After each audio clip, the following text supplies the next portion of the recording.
যে ইউনিভার্সিটি হয়েছে একটা নেতা তৈরি করার জন্য। ঢাকা বিশ্ববিদ্যালয় আমার বিশ্ববিদ্যালয়, আমার প্রিয় বিশ্ববিদ্যালয়। তবে আমার মনে হয় আর কোনোদিন এই বিশ্ববিদ্যালয়ে যেতে চাইব না। ছাত্রছাত্রীদের দেখলেই মনে হবে এরাই হয়তো সেই রাজাকার। আর যে কদিন বেঁচে আছি আমি কোনো রাজাকারের মুখ দেখতে চাই না।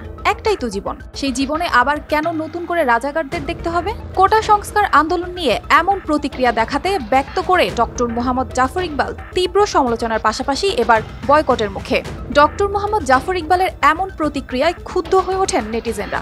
একই সঙ্গে জনপ্রিয় এই লেখকের সব বই বয়কটের ডাক দেওয়া হয়েছে সাধারণ শিক্ষার্থীদের পক্ষ থেকেও।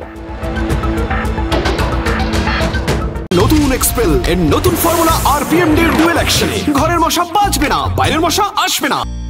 এরপর 17 জুলাই বুধবার থেকেই দেশের সবচেয়ে বড় অনলাইন ভিত্তিক বইয়ের দোকান রকমারিতে এই লেখকের সব বই নট অ্যাভেলেবল দেখা যায়। পাশাপাশি আরও 3টি প্রতিষ্ঠান তার বই বিক্রি বন্ধ রেখেছে। একই ইস্যুতে ডক্টর মোহাম্মদ জাফর ইকবালের বই বিক্রি না করার ঘোষণা দেয় বাংলাদেশ ও পশ্চিমবঙ্গের বই কেনার প্ল্যাটফর্ম বুকস অব বেঙ্গল। এছাড়া প্রগতি বইঘরও ডক্টর মোহাম্মদ জাফর ইকবালের বই বিক্রি না করার ঘোষণা দিয়েছে। ফেসবুক পোস্টে বুকস অব বেঙ্গল জানিয়েছে, অনেকের মতো আমরাও একটা সময় মোহাম্মদ জাফর ইকবালের লেখা বই পড়ে বড় হয়েছি। অনেকের মতো আমাদের মধ্যে মুক্তিযুদ্ধের প্রতি আগ্রহ তৈরি করেছিলেন তিনি। কিন্তু আজ কোটা আন্দোলন নিয়ে এবং ঢাকা বিশ্ববিদ্যালয় নিয়ে উনি যে ধরনের বক্তব্য প্রদান করেছেন সেটি কোনোভাবেই আমাদের কাছে গ্রহণযোগ্য নয়। এছাড়া এই ঘটনার পর খোদ তার কর্মস্থল শাহজালাল বিজ্ঞান ও প্রযুক্তি বিশ্ববিদ্যালয়ের শিক্ষার্থীরাও তাকে বয়কট করেছে। এদিকে এ বিষয়ে গণমাধ্যমকে তিনি জানিয়েছেন, চিরকুটটি তারই লেখা। ওয়েবসাইটে সাদাসিধে কথা আর্কাইভে এটা পাওয়া যাবে। আর এই চিরকুটের বক্তব্য